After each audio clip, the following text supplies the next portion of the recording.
Hey everyone, Obstruct here. I just wanted to go over the Swarmblade Ignite build with you guys. It's going to focus on earthquake, tornado, fire damage, and damage over time. It only needs 2 pieces of gear, which is going to be a Terror's Path and Boldar's Wrath. Rest isn't really mandatory, it's just a bonus. And we'll start off with this shade here.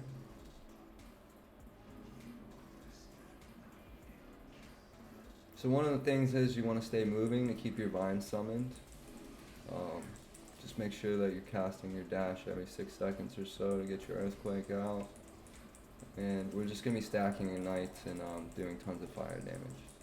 Now this isn't empowered, and so obviously it's going to be a little bit harder when it is empowered. But also we are only level 83. And it's almost the same thing as the earthquake build. But a Swarmblade, you have an extra attack. I feel like there's a little bit more mobility behind this. We have our earthquake damage up to 279. So let's go over the skills real quick. First is Tornado, Maelstrom, Swarmblade, Earthquake, Spriggan form. We'll start with Tornado. First thing you want to do is come down, get your fire damage, and get your ignite chance up.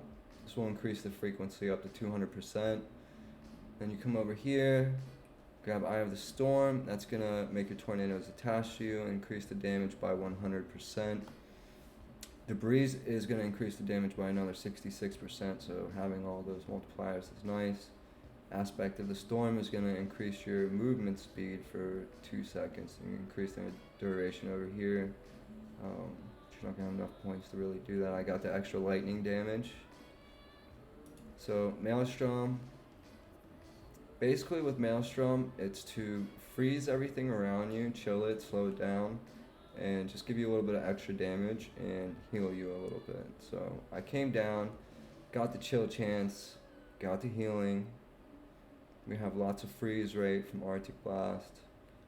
Frozen Abyss is going to increase the damage to chilled by 20%, and if they do freeze, it'll be an extra 60%. So you're basically going to be doing an extra 20% damage the whole time, having this maxed out.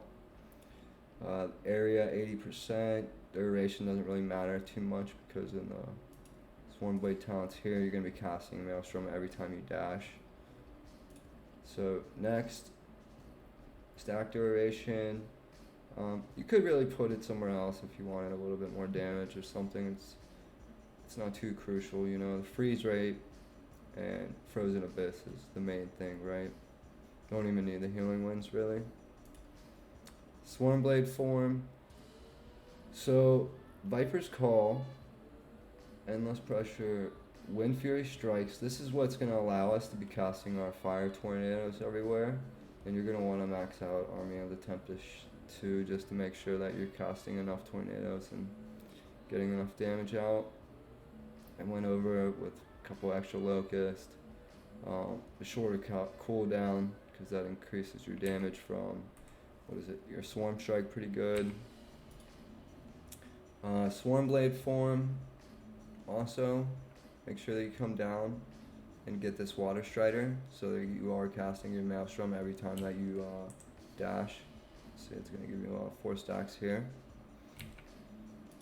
So also you could just put 1 into this and grab this, and that'll really increase the healing off of this. So I probably should do that. I'm not sure. So anyways, Earthquake is going to be our main damage dealer, and what's going to be igniting everything other than tornadoes. Rupture, we have 5 points, 75% increased damage. Seismic Smash, Seismic Tide. This is really important. It's going to cast Earthquake like 3 times. It's going to do huge damage. Potency, this is just for more damage. The other main thing is that you come down and get Upheaval. It's going to make that your aftershocks that Earthquake cast go to damage over time, which is going to make them tick for 12,000 every 3 seconds. So it's pretty nice. It's actually more than 12,000. It's 17,452. So it ticks that for 3 seconds. It's pretty nice. You want concussion, you definitely want to throw a point in staggering force, an extra 20% damage and a lot of extra stun chance. You could go with the slow, but we have the Maelstroms for the slows. So Spriggan form, basically the main thing here is that you come up and grab Garden of Rage. And this is what's going to give you enough rage to cast Earthquake constantly. And that's why we need a Terra's Path, because every second that we run around, we're going to be summoning vines. And if you see, if I do summon any, there they are. Mine are blue, okay? And basically, the blue ones are ice. And here you'll see Ice Branch makes your vines turn to cold. So with that, with Hunter's Bane, they're going to become ranged and just going to help you freeze everything. So it's just a good way to control the map more. We did get, it is close to the Werebear version of the Earthquake, but we're focused more on ignites, just lots of fire damage. I did make it up on my other druid, my druid's bear. I made it to rank, what was it, 41, wave 324.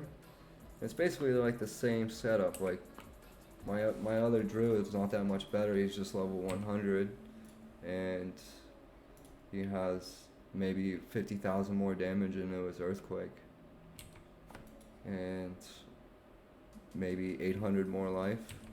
But the armor and everything else is pretty close to the same. He does have more resist. But it's definitely a good, strong build. And like my armor is going to be doubling from Soulfire, 100% increased armor while ignited. Then with Roll of Simone, we get an extra 25% increased armor. It's got base void resist, increased fire damage, chance to shred fire resist every second with Tornado, Sun Wreath. I'm running another Ruby Ring, just more elemental damage, strength, increased fire damage as the base.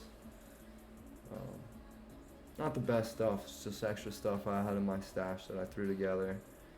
Mostly just old stuff from my other druid, right? I don't have all my idols unlocked yet. Definitely want to get a rolling ambition. I'll link the build planner in the description. So let's go over the passives real quick. I went with natural attunement, just get that extra attunement for more damage, space lightning resist, cold resist, 10% life here, more strength. Definitely want Chitinous Plating, the endurance is really strong. Thicket of Thorns, it's going to give you a chance to cast Thorn Shield. Definitely want this, it's going to give you attunement and strength, which scales really well. Primordial Resonance, that 5-point bonus for the elemental penetration is really nice. Focused Wrath for that reduced rage decay, 30% increased damage. Just get Bush Stalker for increased crit, 3-point bonus, you get Health Leech on crit, 4%. Aspects of the Might, strength, definitely want that. You're getting a ton of extra damage for the bonus points as well. Harmonious Wisdom is really nice because of the attunement. Just think of as attunement like 1,000 extra damage for each point of attunement with Earthquake. So say if I get 2 more points of attunement, my Earthquake damage will go to 170,000 instead of 168,000. And that's usually what it does, like in your other form. You are going to want to get Rageborn and max this out, and Hides can max that out. I'm only level 83, so basically that's it, guys. I hope you enjoy the build. Just stack lots of fire damage, lots of endurance, threshold, get your resist right, and get your life up. Hope you guys enjoy the video. See you guys soon. Have a nice night.